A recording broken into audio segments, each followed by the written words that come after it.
ভৌতিক ও অলৌকিকের নতুন এপিসোডে আপনাদের সবাইকে স্বাগত জানাই। আসামের ব্রহ্মপুত্র নদীর তীরে একটা গ্রাম আছে, নাম মায়ং।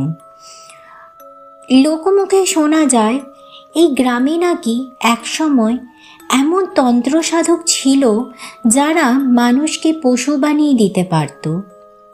মন্ত্র পড়ে মানুষকে কয়েকদিনের জন্য অদৃশ্য করে দিতে পারত, এমনকি মৃতদেহকেও নড়িয়ে দিতে পারত।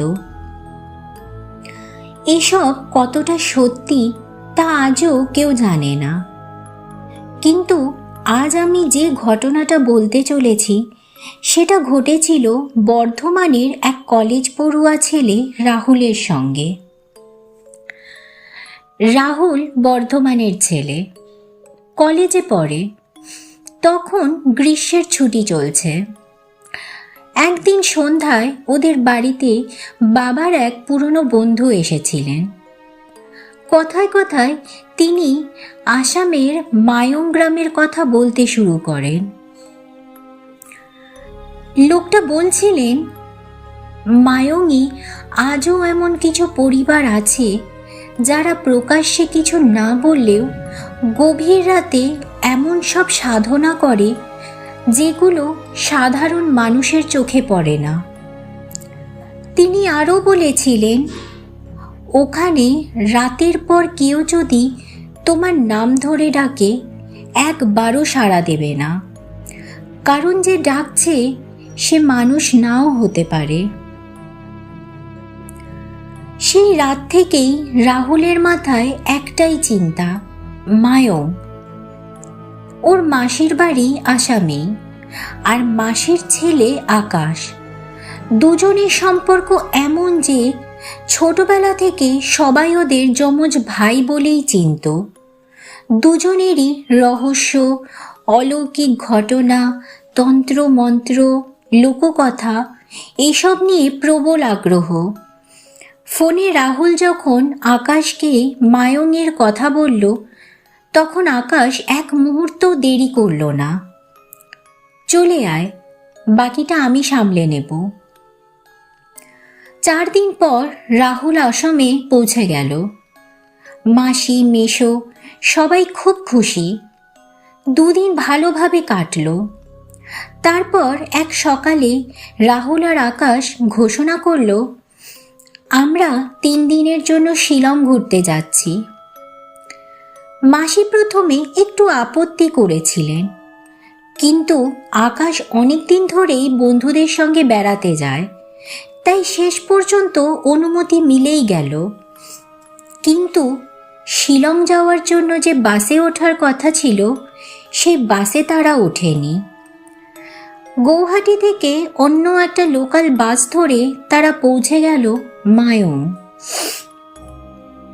বিকেল তখন প্রায় 4টে। গ্রামটা প্রথম দেখায় একেবারেই সাধারণ।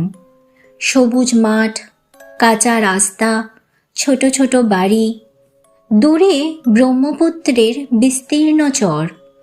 সব কিছুই স্বাভাবিক, কিন্তু অদ্ভুত একটা বিষয় তারা শুরু থেকেই লক্ষ্য করল।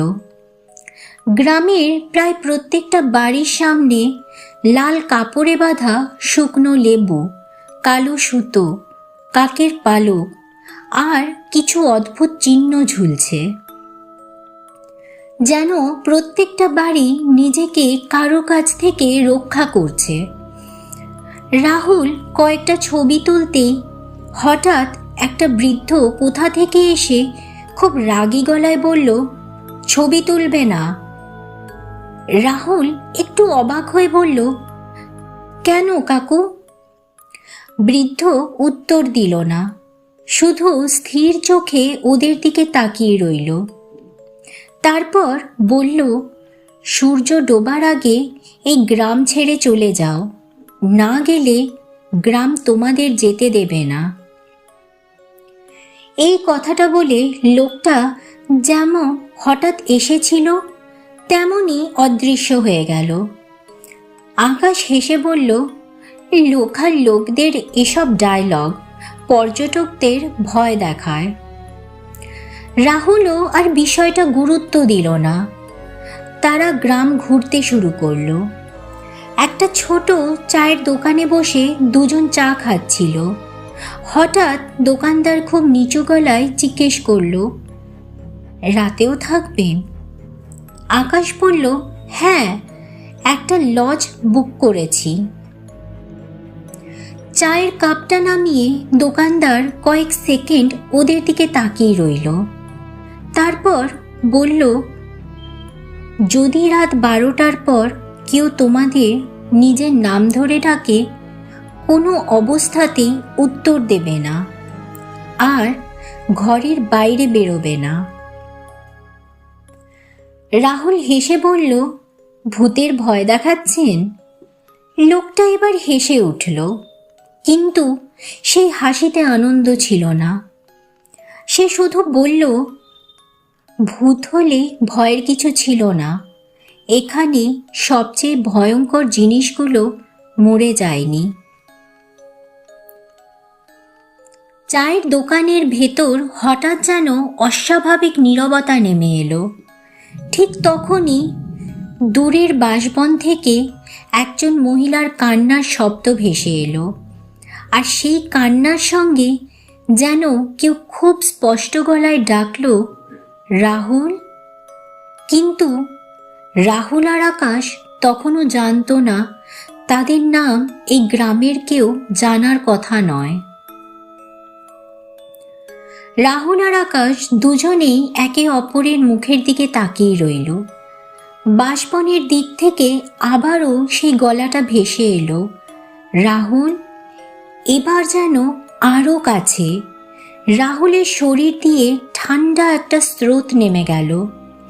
সে ফিসফিস করে বলল, তুই কাউকে আমার নাম বলেছিস? আকাশ সঙ্গে সঙ্গে মাথা নাড়ল, না রে, এখানে তো আমরা কাউকেই চিনি না। চায়ের দোকানদারের মুখের রং মুহূর্তের মধ্যে ফ্যাকাশে হয়ে গেল। সে তাড়াতাড়ি দোকানের ঝাঁপ নামাতে নামাতে বলল, দৌড়ে লজে চলে যান এখনই, আর পেছনে তাকাবেন না। দুজন আর এক মুহূর্ত দেরি করল না। দ্রুত হাঁটতে হাঁটতে তারা লজে পৌঁছে গেল। লজটা খুবই পুরনো, কাঠের দোতলা বাড়ি, চারপাশে বিশাল বটগাছ আর বাঁশঝাড়। অদ্ভুত বিষয়, পুরো লজে আর কোনো অতিথি নেই, শুধু একজন বৃদ্ধ কেয়ারটেকার। তিনি চুপচাপ রেজিস্টারে নাম লিখিয়ে একটা মরচে ধরা চাবি এগিয়ে দিলেন। ঘরের নাম্বার 108। রাহুল খেয়াল করল, বৃদ্ধ একবারও তাদের চোখের দিকে তাকাচ্ছেন না। আকাশ হেসে বলল, কাকু, এত চুপচাপ কেন? বৃদ্ধ ধীরে ধীরে বললেন, রাত 10টার পরে দরজা খুলবেন না, কেউ ডাকলেও না, আমিও না। এই বলে তিনি নিচে নেমে গেলেন। ঘরটা বেশ বড়, কিন্তু বহুদিন কেউ থাকেনি বলেই মনে হয়। দেওয়ালে পুরনো কালো সাদা ছবি, ধুলো জমে আছে সবখানে। এক কোণে একটা ভাঙা আয়না, আর জানালার বাইরে শুধুই বাঁশবন। সন্ধ্যা নামতে না নামতেই আশেপাশে এমন অন্ধকার নেমে এলো যেন পুরো পৃথিবীটা আলো ভুলে গেছে। মোবাইল বের করে রাহুল দেখল কোনো নেটওয়ার্ক নেই। আকাশ বলল, জিপিএসও কাজ করছে না। রাহুল মজা করে বলল, বাহ, একদম হরর মুভির মতো। দুজনেই হেসে ফেলল, কিন্তু সেই হাসি বেশিক্ষণ টিকল না। রাত ঠিক 12টা। ঘরের দরজায় খুব আস্তে 3বার শব্দ হলো। দুজনেই একসঙ্গে উঠে বসল। আকাশ ফিসফিস করে বলল, কেয়ারটেকার। কোনো উত্তর নেই। এবার দরজার ওপাশ থেকে একটা খুব পরিচিত গলা ভেসে এলো, আকাশ। আকাশের মুখের রং সাদা হয়ে গেল। ওই গলাটা ওর মায়ের। বাবা, দরজা খোল, আমি এসেছি। আকাশ প্রায় দরজার দিকে এগিয়ে যাচ্ছিল। হঠাৎ রাহুল ওর হাত শক্ত করে ধরে ফেলল। পাগল হয়েছিস? তোর মা তো এখন বাড়িতে। দুজনেই নিঃশ্বাস বন্ধ করে দাঁড়িয়ে রইল। কয়েক সেকেন্ড নীরবতা। তারপর একই গলা এবার বদলে গেল। ধীরে ধীরে কর্কশ, গভীর, অমানুষিক। খুলে দাও, আমি অনেক দূর থেকে এসেছি। হঠাৎ দরজায় জোরে ধাক্কা পড়তে শুরু। মনে হচ্ছিল দরজাটা ভেঙে যাবে। আকাশ কাঁপতে কাঁপতে বিছানার পাশে পড়ে থাকা একটা লোহার রড তুলে নিল। রাহুল মোবাইলের টর্চ জ্বালালো। ঠিক সেই মুহূর্তে ঘরের ভাঙা আয়নায় দুজন দেখতে পেল দরজার সামনে কেউ নেই, কিন্তু তাদের বিছানার ঠিক পেছনে একজন কালো কাপড়ে ঢাকা বৃদ্ধা দাঁড়িয়ে আছে। মুখ দেখা যাচ্ছে না, শুধু অস্বাভাবিক লম্বা সাদা চুল আর দুটো শুকনো হাত। রাহুল ভয় ঘুরে দাঁড়ালো, কিন্তু পেছনে কেউ নেই। আবার আয়নার দিকে তাকাতেই বৃদ্ধাটা ধীরে ধীরে নিজের মাথা তুলল। তারপর প্রথমবারের মতো মুখটা দেখা গেল। আর সেই মুখ দেখে রাহুলের বুকের ভেতরটা যেন জমে গেল, কারণ সেই মুখটা অবিকল রাহুলের নিজের মুখ। রাহুল নিজের মুখটাই আয়নায় দেখে যেন নিঃশ্বাস নিতে ভুলে গেল। কিন্তু ওর মুখে একটা অদ্ভুত হাসি, যে হাসি কোনো মানুষের হতে পারে না। চোখ দুটো সম্পূর্ণ কালো, ঠোঁট নড়ছে, কিন্তু কোনো শব্দ বেরোচ্ছে না। হঠাৎ ঠাস, ভাঙা আয়নাটা নিজে থেকেই চুরমার হয়ে মেঝেতে পড়ে গেল। ঘরের ভেতর মুহূর্তের মধ্যে বরফের মতো ঠান্ডা হয়ে গেল। তারপর সব শান্ত। দরজায় আর কোনো শব্দ নেই, বাইরেও নিস্তব্ধতা। রাহুল কাপা গলায় বলল, এখানে এক মুহূর্তও থাকা যাবে না। আকাশও রাজি হয়ে গেল। ওরা সিদ্ধান্ত নিল এখনই লজ ছেড়ে বেরিয়ে যাবে। দরজা খুলতেই তারা থমকে দাঁড়ালো। করিডরটা আর আগের মতো নেই। যে কাঠের বারান্দা দিয়ে তারা এসেছিল সেটা যেন অন্তহীন লম্বা হয়ে গেছে। দুই পাশে সারি সারি বন্ধ দরজা, প্রতিটা দরজার ওপর লাল রঙে লেখা ফিরে যাও। তারা দৌড়াতে শুরু করলো, কিন্তু যতই দৌড়ায় সিঁড়িটা আর আসে না। মনে হচ্ছিল করিডরটা যেন শেষই হচ্ছে না। ঠিক তখনই একটা দরজা ধীরে ধীরে খুলে গেল। ভেতরে একটা ক্ষীণ আলো। সেখানে বসে আছেন এক বৃদ্ধ, সাদা ধুতি, গায়ে কালো চাদর, সামনে মানুষের খুলি, প্রদীপ আর তালপাতার পুঁথি। তিনি মাথা না তুলেই বললেন, তোরা নিষিদ্ধ জায়গায় ঢুকে পড়েছিস। রাহুল কাঁপতে কাঁপতে জিজ্ঞেস করল, আপনি কে? বৃদ্ধ বললেন, নাম জানার দরকার নেই।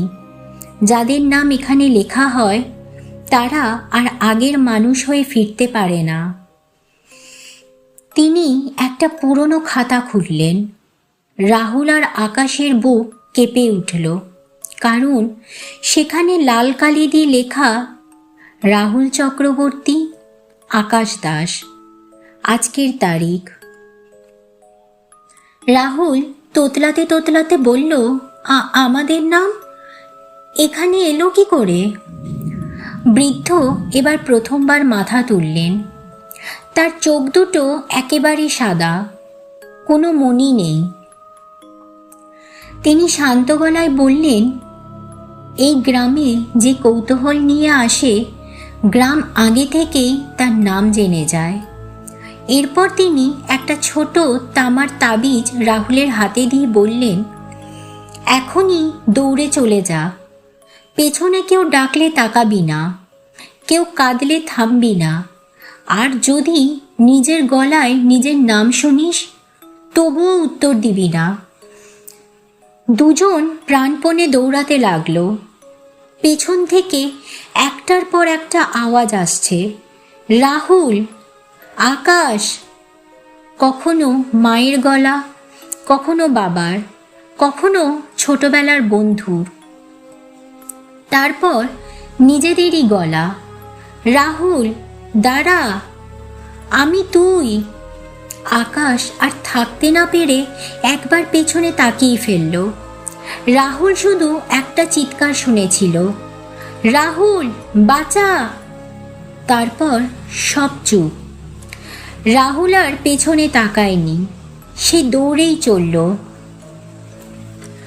ভোরের আলো ফুটতেই গ্রামের বাইরে একটা রাস্তার ধারে অজ্ঞান অবস্থায় তাকে পাওয়া যায়। স্থানীয় কয়েকজন মানুষ তাকে হাসপাতালে নিয়ে যায়। জ্ঞান ফেরার পর সে প্রথমেই আকাশের কথা জিজ্ঞেস করে। অনেক খোঁজাখুঁজির পর আকাশকে পাওয়া যায় ঠিক সেই বাঁশবনের ধারে। সে বেঁচে ছিল, কিন্তু সে আর কোনোদিনও একটা কথাও বলেনি। ডাক্তাররা বলেছিলেন শরীরে কোনো সমস্যা নেই, কিন্তু ভয়টা ওর ভেতর থেকে ভাষা কেড়ে নিয়েছে। রাহুল কয়েকদিন পর বর্ধমানে ফিরে আসে। সে কাউকে পুরো ঘটনাটা বলেনি, শুধু তামার তাবিজটা আজও নিজের কাছে রেখে দিয়েছে। কিন্তু ঘটনার শেষটা এখানেই নয়। প্রতি বছর ঠিক যেদিন তারা মায়ং গিয়েছিল, রাত 12:17 রাহুলের ফোনে একটা অজানা নম্বর থেকে কল আসে। ওপাশে কেউ কথা বলে না, শুধু বাঁশবনের হাওয়ার শব্দ শোনা যায়। আর কয়েক সেকেন্ড পরে একটা ফিসফিসে গলা, রাহুল এবার একা আয়। তারপর কলটা কেটে যায়। নাম্বারটা সঙ্গে সঙ্গে অস্তিত্বহীন হয়ে যায়। আর আজ পর্যন্ত রাহুল সেই কলের উত্তর দেওয়ার সাহস করেনি। কারণ মায়ং সম্পর্কে একটা কথা আজও লোকমুখে শোনা যায়, মায়ং কাউকে ডাকে না, কিন্তু একবার যদি তোমার নাম জেনে যায় তাহলে সেই ডাক কোনোদিনও শেষ হয় না। আপনার কি মনে হয় রাহুল আর আকাশ সত্যিই মায়ংয়ের কালো জাদুর শিকার হয়েছিল, নাকি সবটাই ছিল তাদের মনের বিভ্রম? আপনার মতামত অবশ্যই কমেন্টে জানান। ভিডিওটা ভালো লাগলে লাইক করে দেবেন, আর চ্যানেলে নতুন হলে সাবস্ক্রাইব করে দেবেন এবং বন্ধুদের সঙ্গে শেয়ার করতে ভুলবেন না। এমন আরও ভয়ঙ্কর, রহস্যময় ও অলৌকিক ঘটনা নিয়ে খুব শীঘ্রই আবার দেখা হবে। ততদিন ভালো থাকবেন, সুস্থ থাকবেন। শুভরাত্রি।